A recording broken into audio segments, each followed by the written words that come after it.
अस्सलाम वालेकुम नाज़रीन, आप मेरा यूट्यूब चैनल शाकिर महमूद अवान देख रहे हैं। आज बहुत सी खबरें हैं आपके साथ शेयर करेंगे।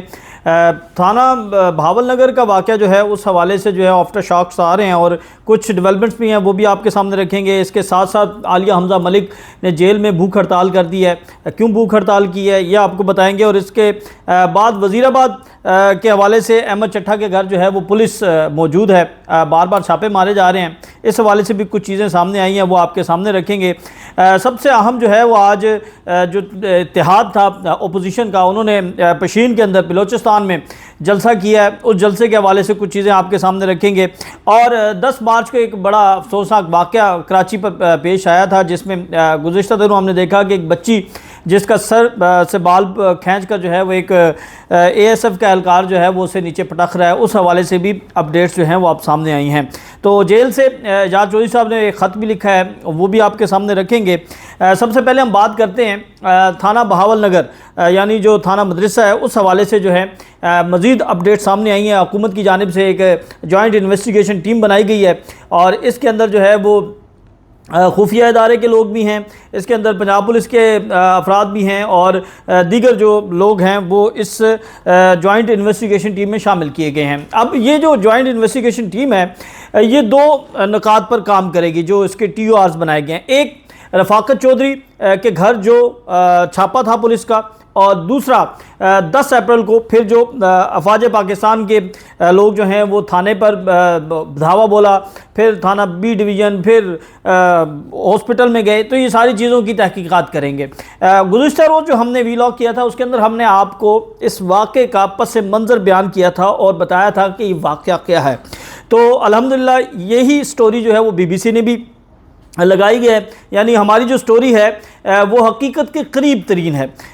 इस हवाले से रफाकत चौधरी की हमने बात की थी, तो रफाकत चौधरी जो है वो कल मंजर आम पर हम लेके आए, उसका नाम अब आ रहा है। और बाकी जो उनके घर में हुआ ये चीज़ें जो हैं वो हमने कल के व्लॉग में बताई थी। अब जो JIT है वो रफाकत चौधरी के घर जो पुलिस गई वो क्यों गई इस बात का तयन करेगी, और उसके बाद 10 अप्रैल को जो मामला हुआ उस पर भी जो है वो इन्वेस्टिगेशन की जाएगी और 72 घंटों के अंदर जो है ये JIT अपनी इन्वेस्टिगेशन मुकम्मल करके मुतलका इदारों को देगी। हम उम्मीद करते हैं कि ये इन्वेस्टिगेशन रिपोर्ट पब्लिक होगी और जो इसमें कसूरवार हैं उन्हें जो है बिला इम्तियाज़ जो है वो सज़ा दी जाएगी।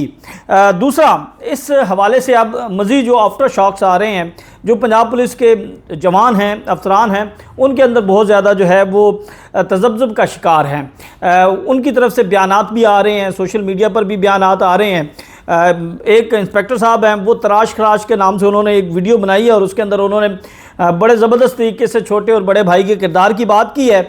और फिर उन्होंने जो उस वीडियो के आखिर में अवाम खान की बात की है वो बड़ी अहम है और उन्होंने वो पैगाम दिया है, वो मैसेज दिया है कि बहुत जल्द जो है वो अवाम खान, यानी उनकी मुराद थी इमरान खान, वो आएगा और वो सारे सिस्टम को सही करेगा।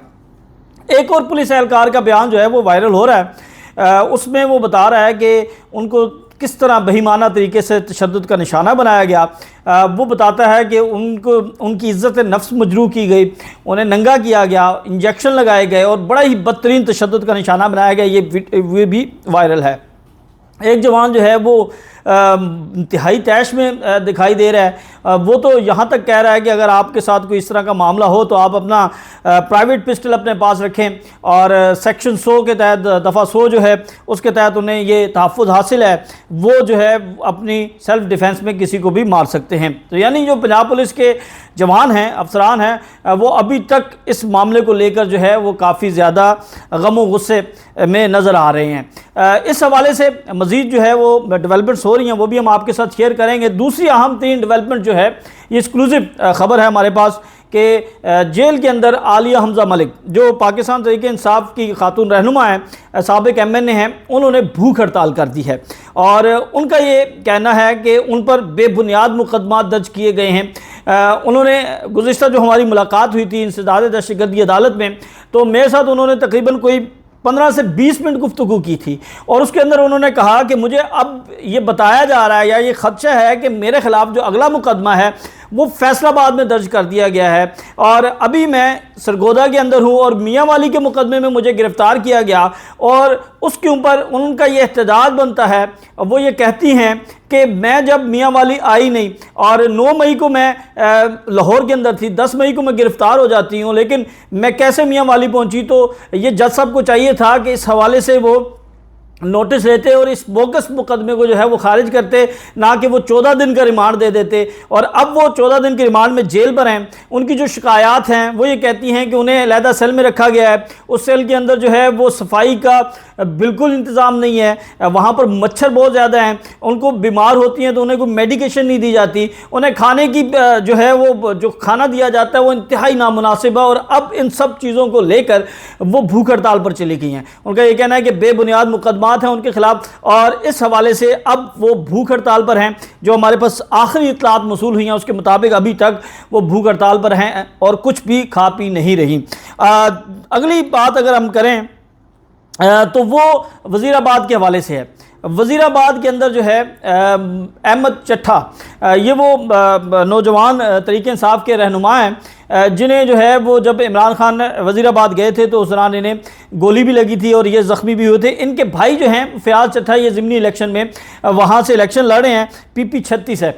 अब वहाँ की जो सूरत हाल है वहाँ के हवाले से जो हमें इंफॉर्मेशन मिली है वो ये है कि जो अहमद चट्ठा है उनके घर पर पुलिस की भाई नफरी जो है वो पहुंची, चादर चारदीवारी का तकद्दुस पामाल किया, वहाँ पर उनको छापे मारे जा रहे हैं उनकी गिरफ़्तारी के लिए, जबकि वो कबल गिरफ्तार ज़मानत जो है गिरफ़्तारी ज़मानत पर उन्होंने ज़मानत ले रखी है, लेकिन उनकी गिरफ़्तारी के छापे मारे जा रहे हैं कि किसी तरह ये इलेक्शन ना लड़ सके। तो अब ये हैरानकुन तौर पर मेरे लिए बड़ा था कि ज़िमनी इलेक्शन में हमने ये देखा कि अभी तक कोई इस तरह की रुकावट पैदा नहीं की गई किसी भी उम्मीदवार को इंतखाबी कैंपेन करने से रोकने के लिए। तो ये मामला जो है वो इंतखाबी कैंपेन ऐसे लग रहा था जैसे ज़िमनी इलेक्शन हो ही नहीं रहे, सब पुरअमन है, तो कहीं पर कोई जिक्र नहीं हो रहा था। और अब दोबारा से ये छापों का सिलसिला शुरू हुआ है तो तरीके इंसाफ की जो कैंपेन है वो फिर बूस्टअप होना शुरू हो गई है।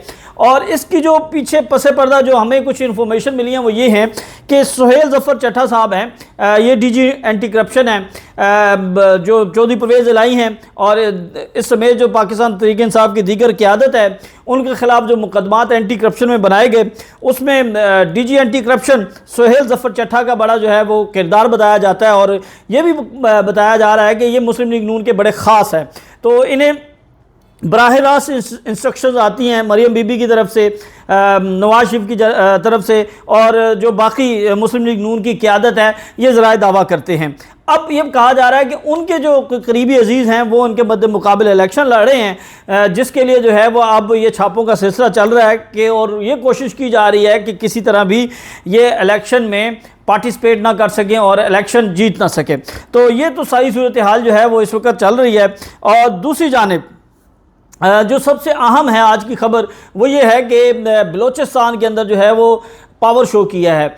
जो मुत्तहिदा अपोजिशन जमातें हैं, 6 जमातें जो हैं वो इस वक्त उन्होंने एक अलाइंस बनाया है और ये पहला जलसा था जो बलूचिस्तान में किया गया और इसकी जो मेज़बानी थे वो महमूद अचकज़ई कर रहे थे।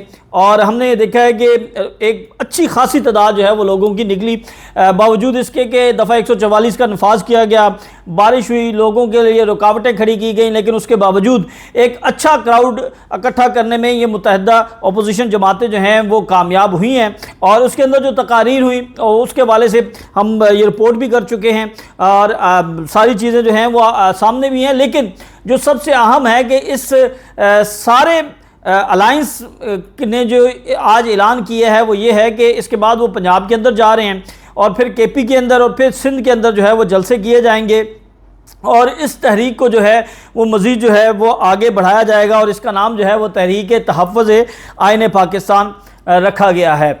एक जो है वो ट्वीट उमर अयूब साहब की तरफ से जो है वो सामने आया है कि वो ये कहते हैं कि इस्टेब्लिशमेंट को इमरान खान के साथ बैठकर बात करना होगी, उसके बगैर जो है वो कोई चारा मुमकिन नहीं है।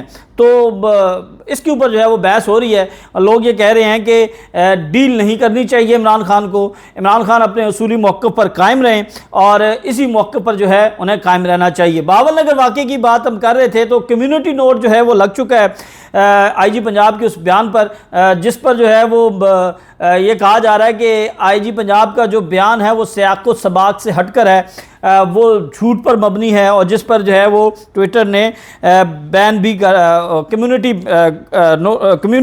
नोटिस लगा दिया जी। अच्छा, अब अगली हमारी जो स्टोरी है वो ये है कि जो वाक़या हुआ था 10 मार्च को, 2-3 दिन पहले जो है ये वीडियो वायरल हुई कराची एयरपोर्ट की, जहाँ पर एक मासूम बच्ची जो है वो अपने वालिद को मिलने के लिए जो है वो भागती है और वो जो एक जहाँ से जो बैरून मुल्क से लोग आ रहे होते हैं और यहाँ से जो मुसाफिरों के लिए उन्होंने बाउंड्रीज़ लगाई होती है, वहाँ पर जो है वो पुलिस एहलकार, ASF एहलकार जो हैं वो तैनात होते हैं। तो उस दौरान जो है वो उस बच्ची को जो है वो उसके बालों से खींचा जाता है, नीचे गिराया जाता है और ये वीडियो बड़ी वायरल होती है। उसके हवाले से अच्छी खबर ये है कि इसके ऊपर जो है वो नोटिस ले लिया गया है। 12 अप्रैल को ये नोटिस लिया गया है। 10 मार्च का ये वाक़या था, सोशल मीडिया के ऊपर ना आता तो ये शायद फिर कभी भी इसके ऊपर नोटिस ना होता। तो उस पर जो है वो एक इंस्पेक्टर हैं सुबहान, जिनका नाम बताया गया है कि ये वो इंस्पेक्टर थे, ASF एहलकार थे, जिन्होंने उस बच्ची को सर से उसके बालों से खींचा और उसके बाद उसे नीचे पटक दिया था। अब उनके हवाले से उनके ऊपर चार्जशीट लगाई गई है, 2 इल्ज़ामात हैं उनके ऊपर और इन्हीं इल्ज़ामात के हवाले से बताया जा रहा है कि अब उनको नौकरी से फारिग कर दिया जाएगा। और आज की जो हमारी आखिरी खबर है वो ये है कि जेल से एजाज चौधरी साहब ने ख़त लिखा है चेयरमैन सेनेट को, नौ मुंतखब चेयरमैन सेनेट को, और उन्होंने ये मुतालबा किया है कि आईन पाकिस्तान के तहत उन्हें जो है वो इजलास से शिरकत से रोका नहीं जा सकता। वो सेनेटर हैं और उन्होंने ये सदा किया है कि जो सेनेट के इजलास हो रहे हैं उनमें उनकी शिरकत को यकीनी बनाया जाए। आखिर में जो अगला हफ्ता आ रहा है उसके हवाले से बड़ा अहम है। इमरान खान के 3 केसेस जो हैं वो उनकी समाअत होगी इस्लामाबाद में। एक इद्दत निकाह केस है, उसके बाद साइफ़र केस है और फिर अल-कादर ट्रस्ट है। तो अगला हफ्ता जो है वो बड़ा अहम बताया जा रहा है इमरान खान के केसेस के हवाले से। कहा यह जा रहा है कि 2 केसेस जो हैं वो डिसाइड हो सकते हैं और अगले 2 हफ्तों में तीनों केसेस जो हैं वो डिसाइड हो जाएंगे और इमरान खान के ख़िलाफ़ फिर कोई केस नहीं रहेगा माँ सिवाय 9 मई के, जिनके हवाले से अभी उनकी दरख्वास्त ज़मानतें जो हैं वो ज़ेर इल्तवा हैं लाहौर की इंसदाद दहशतगर्दी अदालत में। तो अब इम्कान ये ज़ाहिर किया जा रहा है कि अगले आने वाला 2-3 वीक्स में इमरान खान जो हैं उनके हवाले से अच्छी खबरें सुनने को मिलेंगी। उस हवाले से भी हम आपको अपडेट करते रहेंगे। आज तक के लिए इतना। अपने चैनल का ख्याल रखिएगा और अपनी कीमती आरा से ज़रूर आगाह कीजिएगा। अल्लाह हाफ़िज़।